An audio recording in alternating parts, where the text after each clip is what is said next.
तो hello guys, welcome to the video.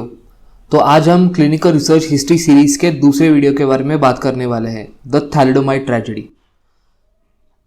तो मैं आपको आज बताने वाला हूँ कि क्या थी थैलिडोमाइड ट्रेजेडी और उसके कारण ना ही क्लिनिकल रिसर्च लेकिन फार्मास्यूटिकल इंडस्ट्री में ड्रग के सेफ्टी के कारण क्या क्या इम्पैक्ट पड़ा था। लेट मी टेल यू, ये क्लिनिकल रिसर्च ही नहीं लेकिन फार्मास्यूटिकल इंडस्ट्री और जो FDA जैसी अप्रूवल एजेंसी होती है, इनके हिस्ट्री में भी सबसे बड़ा इवेंट था।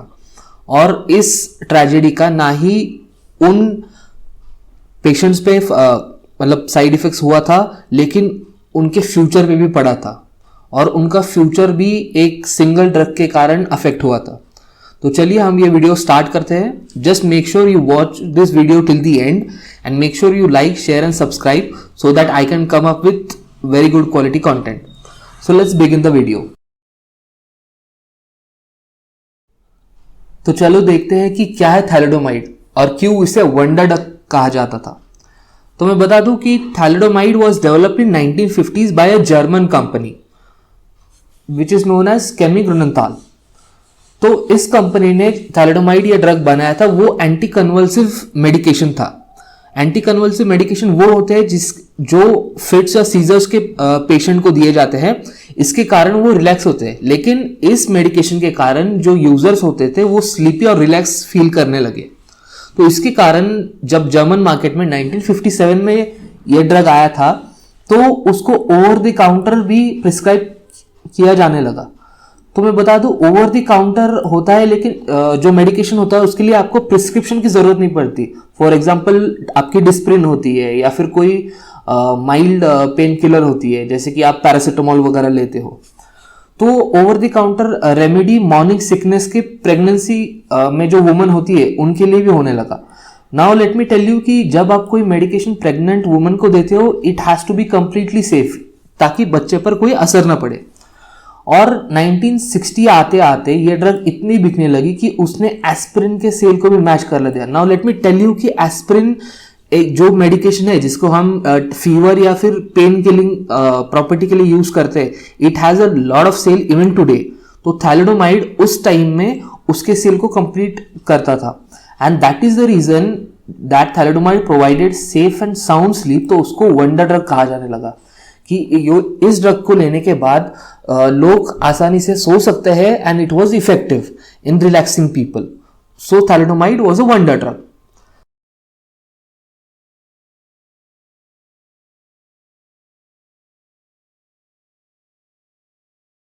So this is the second part of the thalidomide. Thalidomide was a wonder drug and thalidomide became the disaster. तो thalidomide एक डिजास्टर कैसे बना? तो जैसा कि आप यहाँ देख सकते हैं कि डॉक्टर विलियम मैकब्राइड है, तो उन्होंने इस ड्रग का उपयोग किया और प्रेग्नेंट वुमेन को प्रिस्क्राइब किया और उनको ऐसा पता चला कि ये मॉर्निंग सिकनेस जो होती है, जो फीमेल्स में प्रेगनेंसी में जो उल्टियां वगैरह आती है जिसके कारण उनको दिक्कत होती है, तो जब उन्हें थैलिडोमाइड दिया जाता था तब उनकी मॉर्निंग सिकनेस कम होती थी। तो इसे हम कहते हैं of label use. Of label use होता है कि जो मेडिकेशन का इंटेंशन है उसको छोड़ के कुछ अलग भी इंटेंशन एक मेडिकेशन दिखाता है और उसके लिए अगर हम मेडिकेशन रेकमेंड करते हैं उसको कहेंगे ऑफ लेबल यूज। और ये प्रेग्नेंट वुमेन में ऑफ लेबल यूज होने लगा। और मैं बता दूं कि ऐसे बहुत सारे मेडिकेशन है। फॉर एग्जांपल अगर पैरासिटामोल है जिसको हम टेम्परेचर के लिए भी लेते हैं या फिर बॉडी पेन के लिए भी ले लेते हैं। सो डॉक्टर्स ने जर्मनी में ऑफ लेबल यूज भी करना शुरू किया और मॉर्निंग सिकनेस में फीमेल्स को जो प्रेग्नेंट थी उनको देना स्टार्ट किया। तो सब कुछ अच्छा चल रहा था, लेकिन बाद में पता चला कि अराउंड 10,000 चिल्ड्रन इन 46 कंट्रीज, उन सब में बर्थ डिफेक्ट्स पाए गए। और बर्थ डिफेक्ट्स क्या था? तो बर्थ डिफेक्ट्स में था ये शब्द फोकोमेलिया। तो फोकोमेलिया होता है कि जो चाइल्ड बॉर्न होता है, जैसे कि आप इसमें देख सकते हो कि जिसके हाथ और पैर हैं तो फ्लिपर्स के जैसे छोटे छोटे हो जाते हैं और कभी कभी कुछ केसेस में ये एब्सेंट हो जाते हैं। तो ये जो थैलिडोमाइड ड्रग था, जिन प्रेग्नेंट वुमेन ने लिया था, तो उनके प्रेगनेंसी में उनके एम्ब्रियो पे इसका इफेक्ट हुआ, उनके बच्चे पे इफेक्ट हुआ, जिसको हम टेरेटोजन कहते हैं। तो थैलिडोमाइड वाज अ टेरेटोजन और जिनके कारण 10,000 से ज्यादा बच्चों पर इसका इफेक्ट हुआ। और 1960 में एक ऑस्ट्रेलियन डॉक्टर और इस विलियम मैकब्राइड ने डिड्यूस किया कि जब हम थैलिडोमाइड किसी प्रेग्नेंट वुमेन को देते तो उनमें बर्थ डिफेक्ट्स देखे जाते थे। So this was the first instance in 1960 जब डॉक्टर्स को पता चला कि थैलिडोमाइड और बर्थ डिफेक्ट का कुछ ना कुछ तो रीजन है, और इस रीजन के वजह से ये ड्रग सबसे बड़ा डिजास्टर बन गया।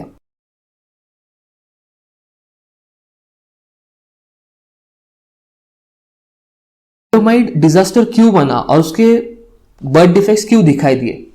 तो उसका ये कारण है कि थैलिडोमाइड, जैसा कि आपको पता है कि दो रेसिमिक मिक्सचर होते हैं, एक एस होता है, एक आर होता है। तो इसमें क्या होता था, जो कंपनी इस ड्रग को बनाती थी तो वो जब ड्रग बनाती थी तो वो आर फॉर्म में होता था, लेकिन उसकी एक्टिविटी और रेसिमाइजेशन से वो एस फॉर्म में कन्वर्ट हो जाता था। और अगर आर फॉर्म में आप लेते हो तो it has an effect in morning sickness की, जो हम प्रेग्नेंट वुमेन को दे सकते हैं। लेकिन जब वो एस में कन्वर्ट हो जाता है तो उसमें बर्थ डिफेक्ट्स दिए जाते हैं। तो इसके कारण वो ड्रग बहुत ही डिफिकल्ट और डेंजरस बन गया था। अगर वो ड्रग आर से एस बन जाता है तो वो प्रेग्नेंट वुमन और उनके बच्चों के लिए घातक है, जिसके कारण एक पीढ़ी पूरी बर्बाद हो जाती है। So that was the reason why thalidomide become the most dangerous drug at that time.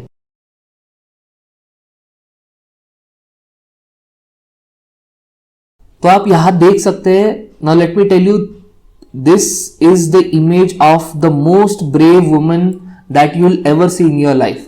Her name is Francis केस्ली। Francis केस्ली US FDA की डायरेक्टर बन गई थी, और इस थैलिडोमाइड ड्रग को यूएस मार्केट में जब अप्रूवल चाहिए था तो उन्होंने उनको प्रूफ सबमिट किए, जो कि क्लिनिकल प्रूफ होते हैं for quality, for other purposes, जो सबमिशन होता है यूएस एफडीए के अप्रूवल के लिए। तो जब उन्होंने सबमिट किया तो फ्रांसिस केस्ली ने उनको नकारा। फ्रांसिस केस्ली ने बताया कि आपने जो ड्रग के अप्रूवल के लिए जो एप्लीकेशन डाला है उसमें बहुत सारी कमियां हैं, जिसमें कुछ तरह की रिसर्च नहीं की, फॉर एग्जाम्पल प्रेग्नेंट वुमेन में, और उस कंपनी के पास वो डेटा नहीं था।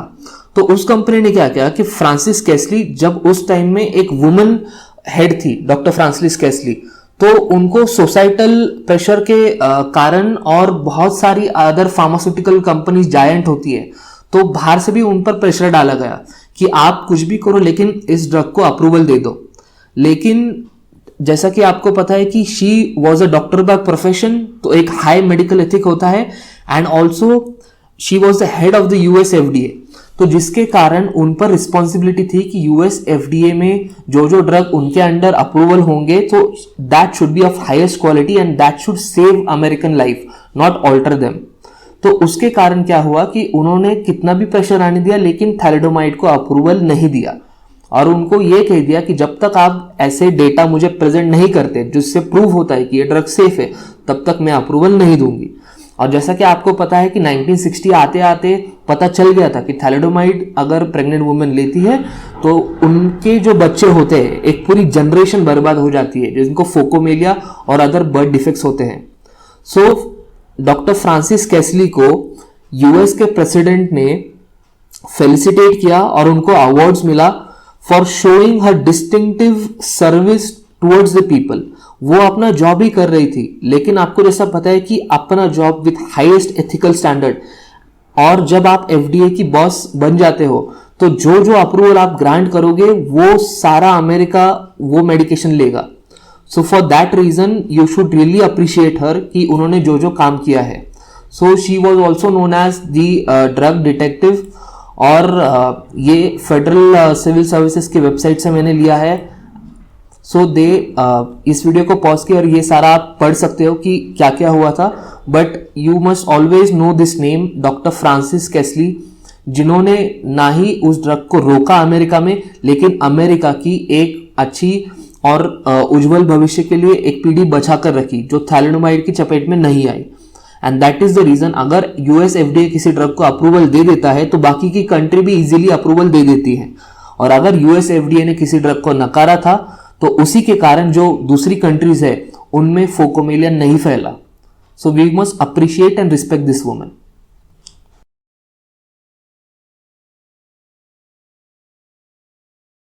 तो अभी हम देखते हैं कि थैलिडोमाइड ट्रेजेडी का इंपैक्ट क्या हुआ।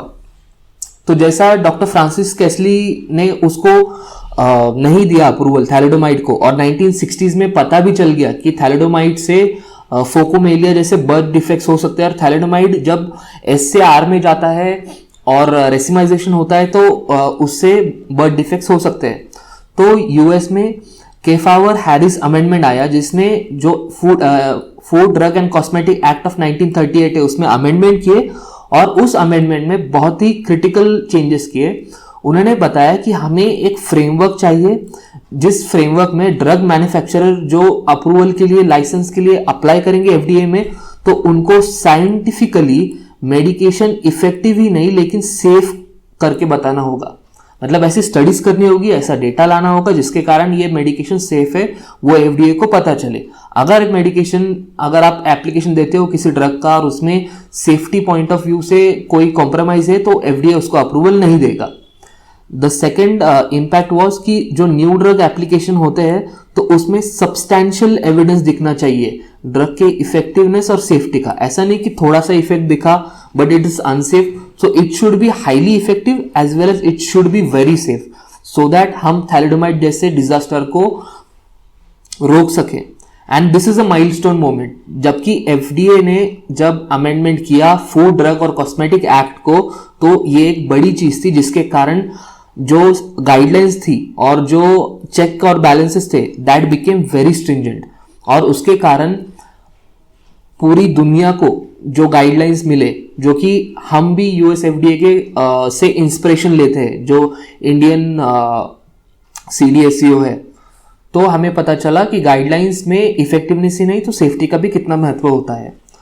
और यूएस ने क्या किया कि जो ड्रग और एफिकेसी सेफ्टी इनिशिएटिव लेके आए, तो इस इनिशिएटिव में जो भी ड्रग्स 1938 से 1962 में अप्रूवल दिया गया था, तो उनको भी इसी केफावर हैरिस अमेंडमेंट के अंतर्गत उनको भी सेफ्टी का डेटा मंगवाया गया और इफेक्टिवनेस का डेटा मंगवाया गया, और जिन जिन ड्रग में सेफ्टी और इफेक्टिवनेस कॉम्प्रोमाइज अगर उनको मिली तो उन्होंने उनके लाइसेंसेस कैंसिल कर दिए।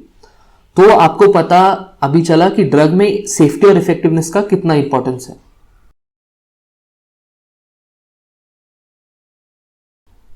तो आपको अभी क्वेश्चन हुआ हो कि थैलिडोमाइड का आगे क्या हुआ। तो जुलाई 1998 में थैलिडोमाइड को अप्रूवल मिला। यस, थैलिडोमाइड आज भी यूज किया जाता है, लेकिन वो अप्रूवल स्किन प्रॉब्लम में मिला और जो लेप्रेसी पेशेंट में उपयोगी बनता है। तो ऐसा नहीं कि किसी ड्रग के कारण अगर कोई साइड इफेक्ट होता है तो उस ड्रग को हम स्टेबलाइज भी कर सकते हैं, उस ड्रग को हम ऐसा बना सकते हैं कि वो सेफ हो जाता है, और उसका सेफ्टी डेटा यूएस एफडीए ने रिव्यू किया और 1998 में उसको अप्रूवल मिला। किस कंडीशन के लिए? स्किन प्रॉब्लम के लिए और लेप्रेसी में। तो यहां पे आपको ध्यान में रखना है कि जो मेडिकेशन जिस कंडीशन के लिए दिया जाता है तो आप उसी के लिए उसका यूज करें, कोई अलग कंडीशन के लिए यूज ना करें। 2006 में भी क्या हुआ कि थैलिडोमाइड को अप्रूवल मिला किस चीज के लिए? जो कैंसर के मल्टीपल माइलोमा कैंसर है तो उसके ट्रीटमेंट में भी थैलिडोमाइड इफेक्टिव होता है। ऐसी ट्रायल की गई और इफेक्टिवनेस का डेटा लाया गया, तब हम उसको मल्टीपल माइलोमा कैंसर थेरेपी में भी थैलिडोमाइड को यूज करते हैं। Now this is safe to use in those particular cases. और इस अप्रूवल के कारण जो साइंटिफिकली कंडक्टेड क्लिनिकल ट्रायल है जो सेफ्टी और एफिकेसी का डेटा देती है, तो इनका इंपॉर्टेंस बढ़ गया। जो कि आज का जो क्लिनिकल ट्रायल का डेटा आता है, so that is based on very scientific principal protocols as well as safety और एफिकेसी का जो कंसर्न होता है, जो data that is of the highest level. और इस थैलिडोमाइड ट्रेजेडी के कारण क्या हुआ कि यूएस एफडीए है जो कि the leading agency for approval of pharmaceutical products और मेडिकेशन, तो सेफ्टी और एफिकेसी डेटा का जो डेटा जनरेशन होता है तो इसके नॉर्म स्ट्रिंजेंट हो गए, और जिनके कारण क्लिनिकल ट्रायल्स में अभी हमको एक हायर क्वालिटी स्टैंडर्ड और गाइडलाइंस हम यूज करते हैं। So that was the impact of thalidomide. और अप्रूवल में जो भी हम ड्रग को अभी अप्रूवल देते हैं, तो आपने जैसे देखा होगा कोविड वैक्सीन में कि फेज 3 ट्रायल के सेफ्टी डेटा जब तक नहीं पता चलता कि क्या क्या साइड इफेक्ट्स होते हैं, तब तक हम उसे अप्रूवल नहीं देते। अगर फेज 3 कोई ड्रग अप्रूव्ड है तो I would suggest you go for that vaccine और you go for that particular drug. So that is my personal opinion. तो जैसा कि आप इस फोटो में देख सकते हो, ये थी वो जर्मन जनरेशन जिनको फोकोमेलिया ने अफेक्ट किया था, जो कि उस ड्रग से ग्रसित थे. अभी ना ही इनकी मदर, लेकिन ये खुद भी पूरे जिंदगी इस डिफेक्ट में जीने पर मजबूर हो गए. और मैं आपको यही बताऊंगा कि अगर आप क्लिनिकल रिसर्च के स्टूडेंट हो तो please make sure that all the adverse event और सेफ्टी डेटा है क्लिनिकल रिसर्च में. अगर कुछ भी उस ड्रग के कारण आपके स्टडी पार्टिसिपेट में कोई भी एडवर्स इवेंट होता है, प्लीज मेक श्योर कि आप उसे रिपोर्ट करें and you fill out that data. उस डेटा के कारण क्या होगा, जो ये फ्यूचर जनरेशन है, अगर आप इन बच्चों को देख सकते हो तो इन जैसे बच्चों में जो फोकोमेलिया जैसी चीजें हुई वो हम रोक सकते हैं. इन बच्चों का फ्यूचर हम बचा सकते हैं. और क्या पता ऐसे कोई बच्चे अगर हमारे हो तो क्या हम ये सहन कर पाएंगे. तो इन बच्चों के लिए हम क्या कर सकते हैं कि अगर हम कोई रिसर्चर हैं तो हम ऐसी रिसर्च करें जहां पे हम एडवर्स इवेंट और सेफ्टी डेटा को महत्व रखें. और हम अगर नॉर्मल पर्सन है, जो आप ये वीडियो देख सकते हो, तो कोई भी अगर आपको साइड इफेक्ट होता है या किसी भी ड्रग का, जस्ट मेक श्योर कि आप आपके क्लिनिशियन और डॉक्टर को बताएं कि ऐसा ऐसा हुआ है इस मेडिकेशन के कारण, और वो डॉक्टर आगे गवर्नमेंट को या फार्मास्यूटिकल कंपनीज को बता सकता है कि आपका ड्रग के कारण ऐसा ऐसा हो रहा है. अगर हम कोई एडवर्स इवेंट नहीं बताते हैं तो आप ऐसे फ्यूचर में डिजास्टर देख सकते हो और थैलिडोमाइड फिर से भी हो सकता है. So please make sure that you have complete attention to the adverse event and safety data in clinical research, and we can save our future generation. So this is the end of this video. तो I hope आपको ये clinical research की history series पसंद आ रही होगी, and I am focusing on the quality of the content. So make sure you like, share and subscribe this video, और ज़्यादा से ज़्यादा लोगों तक हम पहुंच सकते हैं और उनकी हेल्प कर सकते हैं. And for any queries, guidance, just comment in the comment box below. And this is Saurav thanking you. Bye bye.